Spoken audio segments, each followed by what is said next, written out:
She flew 3,000 miles for what was supposed to be a friendly conversation. She left 45 minutes later, walking out a Montecito mansion with footage that would ignite a firestorm.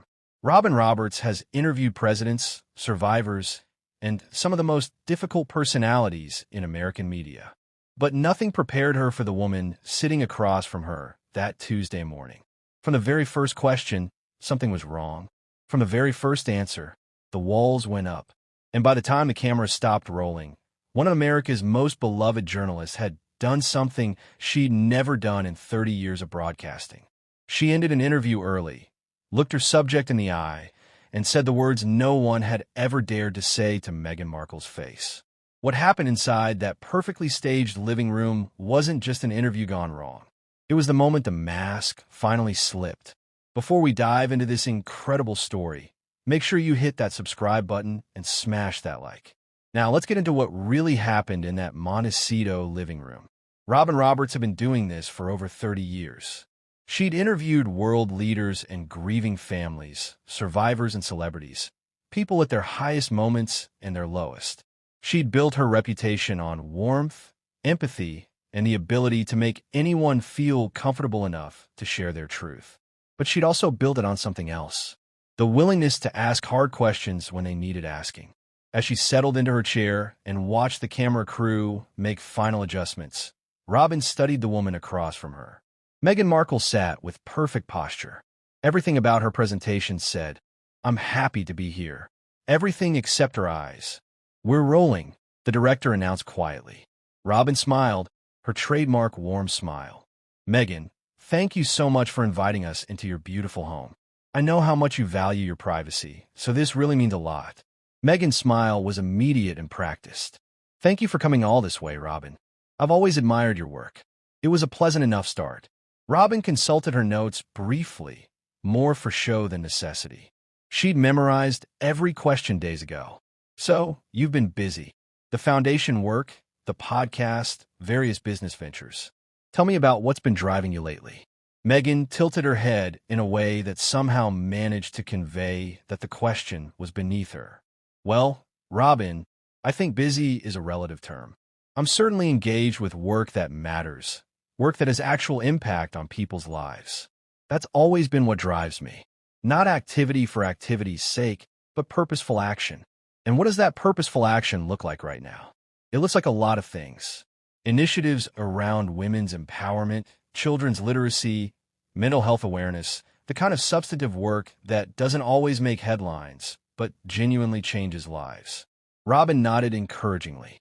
"Can you tell us about a specific program or initiative that you're particularly excited about?" Something flickered across Meghan's face. A flash of irritation, perhaps quickly suppressed. "I'm excited about all of it. Asking me to single out one thing feels very reductive, like you want a soundbite rather than an actual understanding of the breadth of our work." Robin's eyebrows rose slightly.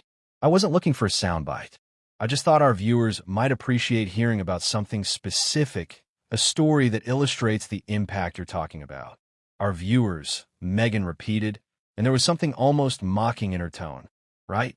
Well, if they want specifics, they can visit our website. I'm here to have a conversation, not deliver a press release."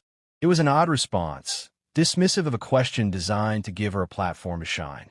Robin made a mental note and pressed on. "Fair enough. Let's talk about your journey. You've had such a remarkable path: actress, philanthropist, member of the royal family, and now building this new chapter in California.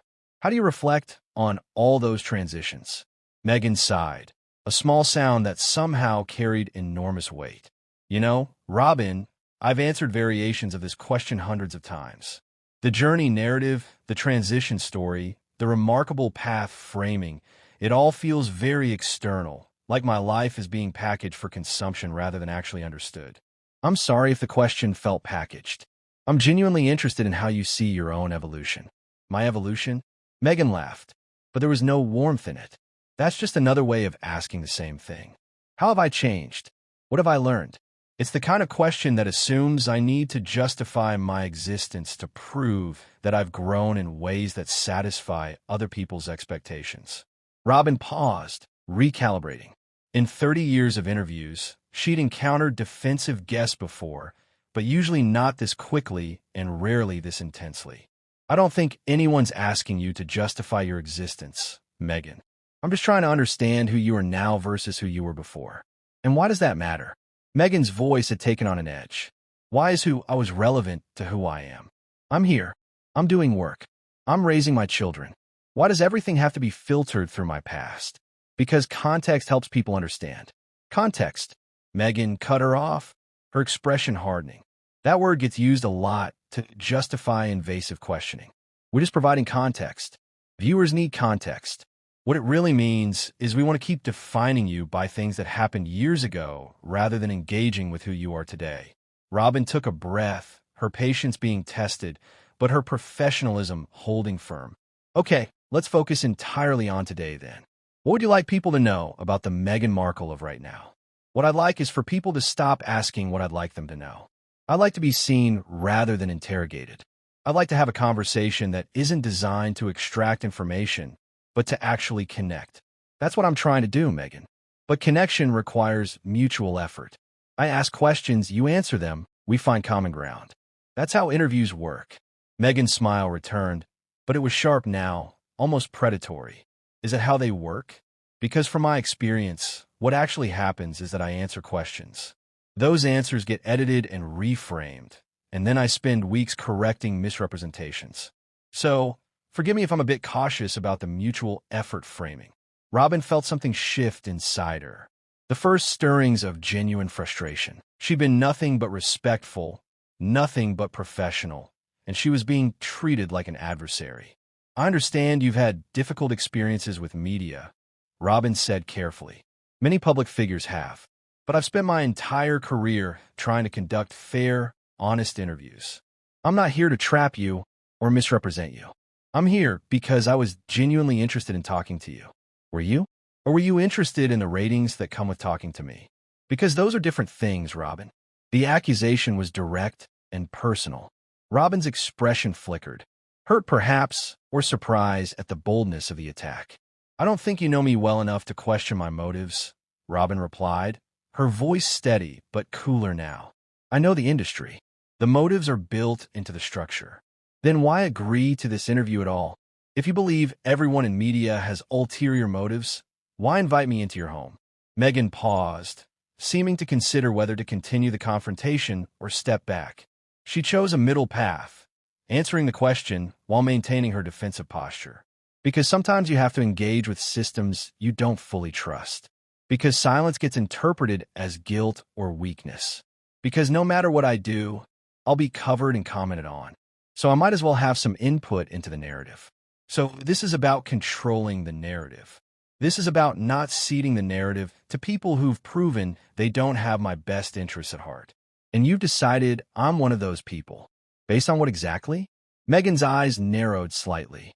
Based on the line of questioning, Robin, you've asked me about my journey, my transitions, how I reflect on my past. Those are all ways of keeping me anchored to a story I'm trying to move beyond. A genuinely supportive interview would focus on where I'm going, not where I've been. Robin leaned forward slightly. With respect, Meghan, you can't dictate what constitutes a supportive interview. I'm a journalist. My job is to ask questions that illuminate who you are. That includes your past, because it's shaped who you've become. I'm not trying to dictate anything. I'm expressing disappointment that even now, even here, the focus is on the things I'm trying to leave behind rather than the work I'm trying to do. Then let's talk about the work. Tell me about a specific project you're currently engaged with. Something concrete that you can point to and say, this is what I'm building. Meghan waved her hand dismissively. I've already said, I'm not going to give you a soundbite program to feature. The work is comprehensive. It's ongoing. It doesn't reduce to a single initiative that can be wrapped up in a 30-second segment. I'm not asking for 30 seconds. I'm giving you as much time as you need to explain what you're doing. And I'm telling you that the work doesn't explain in that way. It's not about individual programs. It's about systemic change. The kind of change that takes years to manifest and doesn't photograph well for morning television. The dismissiveness of morning television landed pointedly. Robin had helped build Good Morning America into a journalistic institution, had covered wars and natural disasters and historic moments alongside the lighter fare. Being reduced to morning television by someone who had starred in a cable legal drama was more than she was willing to accept quietly. Good Morning America has covered every major news story of the last 4 decades, Robin said, her voice carrying a new edge. We've done in-depth investigations, award-winning documentaries, and yes, also celebrity interviews. I don't think we need to apologize for our range. I wasn't asking you to apologize. I was making an observation about format constraints. It sounded more like condescension. Meghan's eyebrows rose. I'm sorry you heard it that way. The non-apology was obvious to everyone in the room. Robin took a moment to gather herself, aware that the interview was heading somewhere neither of them had intended. Let me try a different approach, Robin said, her journalistic instincts overriding her personal frustration. You mentioned wanting to focus on where you're going rather than where you've been. So tell me, where are you going? What does the next chapter of Meghan Markle's life look like? Meghan seemed to soften slightly at the reframed question. The next chapter is about building something sustainable, something that outlasts the headlines and the news cycles. I want to create structures that help people, particularly women and children, long after anyone remembers my name. That's beautiful. Can you tell me more about those structures? They're still taking shape. I don't want to announce things before they're fully formed. That's how things get distorted. You share an idea, it gets covered speculatively, and suddenly you're being held accountable for something that was never a concrete plan. So, there's nothing you can share about what you're actually doing. I'm sharing the vision, the philosophy. That should be enough. For some viewers, it might be. Others might want to know specifics. What are you actually building? Who's involved? What's the timeline? What's the impact? Meghan's expression hardened again, and those viewers can wait until we're ready to share specifics. I'm not going to have my plans scrutinized and criticized before they've even been implemented. But you're asking people to support your work without knowing what that work is. Doesn't that require a certain leap of faith? That might be easier if you were more transparent. Transparent? Meghan laughed, but it was bitter.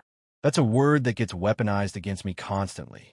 I'm supposed to be transparent about everything. My finances, my family, my plans, my feelings, while everyone else gets to operate privately. It's a double standard, Robin, and I'm tired of playing along with it. I don't think asking about your charitable work constitutes a double standard. Most public figures who do philanthropic work are happy to discuss it. Most public figures haven't had every word they've ever said dissected and distorted by a hostile press. The American press has been largely sympathetic to you, hasn't it? Oprah, Ellen, major magazine profiles. Most of the coverage here has been favorable. Something dangerous flashed in Meghan's eyes. Largely sympathetic isn't the same as accurate, and favorable coverage that's based on incomplete information is just a different kind of distortion. Then help me complete the information. That's why I'm here. Tell me things you haven't told other outlets. Give me the full picture. The full picture can't be conveyed in an interview, Robin. It's too complex, too nuanced. Every time I try to explain something fully, it gets reduced to headlines and hot takes. So your solution is to explain nothing. My solution is to be selective about what I share and with whom I share it. And yet, you agreed to this interview. You invited cameras into your home. You're choosing to engage with media right now, this moment. If you don't trust the process, why participate? The question seemed to strike a nerve. Meghan's composure cracked slightly, just enough for Robin to glimpse something underneath the polished surface. Because I don't have a choice, Meghan said, her voice dropping to something quieter, almost vulnerable. Because silence is interpreted as hiding. Because every time I step back from public life, the narrative gets filled in by people who weren't there and don't know what happened. I have to keep showing up, keep explaining myself, keep defending my existence, even when it's exhausting, even when I know it won't make a difference. Robin felt a flash of genuine sympathy. There was real pain in those words, real frustration. But sympathy didn't negate the fact that Meghan had been combative and dismissive throughout the interview. I hear that exhaustion, Robin said gently. I really do. Public life is hard. Constant scrutiny is hard. But Meghan, and I say this with genuine care, the way you've engaged with me this morning isn't going to help your situation. I came here ready to give you a fair platform to let you share your story on your own terms. And you've treated every question like an attack. Meghan's walls went back up instantly because they have been attacks. Just because they're phrased politely doesn't mean they're not hostile. Asking about your charitable work is hostile. Asking about your vision for the future is hostile. Meghan, I've spent the last 20 minutes trying to give you opportunities to shine, and you've rejected every single one. Maybe I don't want opportunities that come with strings attached. What strings? I've asked basic questions that any journalist would ask. I haven't brought up tabloid rumors. I haven't mentioned your family conflicts. I haven't asked about Harry. Meghan cut in sharply. Go ahead. I know that's what this is really about. Every interviewer eventually gets there. How's Harry? How's the marriage? Are the rumors true? Just ask. Robin. Get it over with. Robin paused, studying Meghan carefully. I wasn't going to ask about Harry. That's not what this interview was designed to be. But you want to. I can see it in your notes. I can see the questions you're dying to ask, but holding back because you know I'll shut them down. You can't see my notes, Meghan. And I don't have questions about Harry prepared because your team specifically requested that topic be off limits. I respected that request. Did you? Or did you just save them for when the cameras were rolling, hoping I'd slip up and give you something you could use? The accusation was paranoid, ungrounded, and deeply unfair. Robin felt something shift inside her, the final remnants of her patience evaporating. I have conducted thousands of interviews in my career. I have talked to people in their darkest moments and their brightest. I have never tried to trick or trap a guest. The fact that you would accuse me of that sitting in your own home where I came at your invitation tells me something important about how you see the world. And what's that? That you've decided everyone is your enemy. That no matter what anyone does or says, you'll interpret it as hostility. That you've built such strong walls around yourself that genuine connection has become impossible. Meghan stared at her, something unreadable in her expression. That's quite a psychological assessment from someone who's known me for 45 minutes. I'm not assessing you psychologically. I'm describing what I've observed in our conversation. You've been defensive, dismissive, and accusatory from the moment we started. I've been nothing but professional and respectful. And somehow I'm the villain in your narrative. I never said you were a villain. You've implied it with every response, every sigh, every eye roll when I ask something you don't like. You've treated me like an obstacle rather than an interviewer, like someone you have to get through rather than someone you might actually talk to. Meghan uncrossed and recrossed her legs, her discomfort visible. I'm sorry you feel that way. Are you? Because that sounds like another non-apology. I'm sorry you feel that way puts the problem on me. A real apology would be I'm sorry for how I've behaved. Maybe because I don't think I've behaved badly. I've been cautious. I've been protective given everything I've experienced. I think that's reasonable. Caution and protection don't require rudeness. You can be guarded without being dismissive. You can be careful without being condescending. Condescending? Meghan's voice rose. I haven't been condescending. You called my questions reductive. You dismissed Good Morning America as morning television. You've suggested multiple times that I'm incapable of understanding your work or your perspective. How is that not condescension? Those were observations, not insults. They can be both, and they have been. The two women stared at each other across the carefully staged living room. The camera crew had gone silent, barely breathing, aware that they were capturing something far more raw than anyone had anticipated. Robin made a decision. 30 years of experience told her that continuing this interview would serve no one. Not her, not Meghan, not the viewers who deserved better than watching two women circle each other defensively. I think we should stop here, Robin said quietly. Meghan blinked. What? I think we should stop. This interview isn't working. We're not connecting. We're not communicating. She searched for the right word. We're performing conflict instead of having conversation. You're ending the interview. I'm suggesting we pause. Maybe we can try again another time when we're both in a better headspace. Meghan's expression hardened. You can't just end an interview because you don't like how it's going. Actually, I can, and I'm choosing to because I don't think continuing serves either of us. I came here hoping to learn something about who you are. Instead, I've learned that you're not ready or willing to share that with me. And that's okay. That's your right. But it means there's no point in continuing. So you're just gonna leave, fly all the way here, and then